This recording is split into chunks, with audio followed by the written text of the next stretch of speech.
আমার নাম ধীরাজ দেবনাথ। আমি আলিপুরদুয়ারের বাসিন্দার উত্তরবঙ্গের। আমি উত্তরবঙ্গ থেকে এখানে এসেছি গঙ্গাসাগরে ঘোরার জন্য। এবার ঘুরতে এসে দেখি এখানে একটা অসাধারণ পথ আছে, জলপথ। সেই জলপথে জার্নি করার জন্য সাগরের মাঝখান দিয়ে ওপারে যেতে হয়। সেটা আমার ধারণা ছিল না, ধারণার বাইরে ছিল। এই রাস্তাটা আমরা শর্টে চলে যাচ্ছি। নমস্কার, আপনাদের সকলকে আজকে এক রোমাঞ্চময় যাত্রাপথের সাক্ষী রাখতে চলেছি।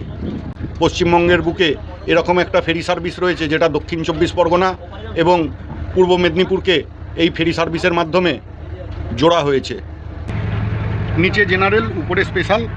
এখানে স্পেশাল কেবিনের ব্যবস্থা রয়েছে, আপনারা চাইলে এখানে বসতে পারেন। কি অসাধারণ প্রাকৃতিক দৃশ্য দেখে নিন আপনারা। আমাদের লঞ্চ ছাড়লো মায়া গোয়ালিনী ঘাট, গঙ্গাসাগর, দক্ষিণ 24 পরগনা থেকে, এবং গন্তব্যস্থল পূর্ব মেদিনীপুর, পেটুয়া ঘাট, রসুলপুর। জোয়ারের টাইমে দিনে একবারই এই পরিষেবা দেওয়া হয়। আসলেই যে এই সার্ভিস আপনারা পাবেন এরকম কোনো ব্যাপার নেই। যদি আপনার ভাগ্যে থাকে তবেই এই লঞ্চ যাত্রার সুযোগ পাবেন। অসাধারণ ম্যানগ্রোভ গার্ডেন।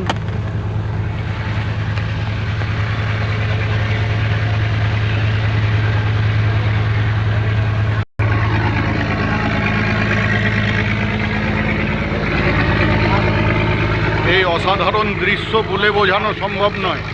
প্রাকৃতিক সৌন্দর্য দর্শন করতে করতে আমাদের আজকের গন্তব্য পেটুয়া ঘাট। এখন লঞ্চ ছুটে চলেছে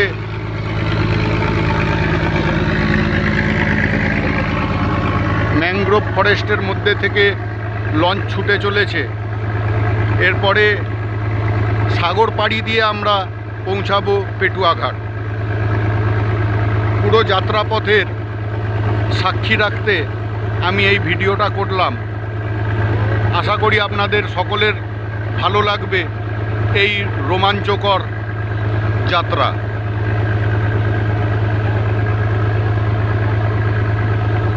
ইতিমধ্যে সাগরে নৌকা টালমাটাল হতে শুরু করেছে।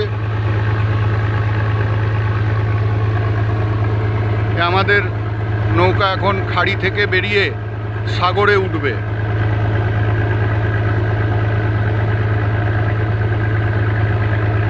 কি অসাধারণ দৃশ্য, মনোমুগ্ধকর দৃশ্য, আমি আপনাদেরকে বলে বোঝাতে পারবো না। যার জন্য আপনাদেরকে আপনাদের মুঠোফোনে দেখানোর চেষ্টা করছি।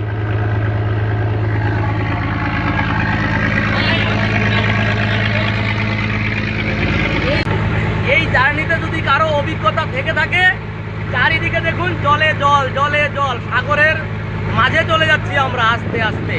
এবার এই জার্নির অভিজ্ঞতা কারো থাকলে কমেন্টে অবশ্যই লিখে জানান। মোহনা থেকে বেরিয়ে আমাদের লঞ্চ এবারে সাগরে প্রবেশ করতে চলেছে। এখন আমরা সাগর পাড়ি দিতে চলেছি।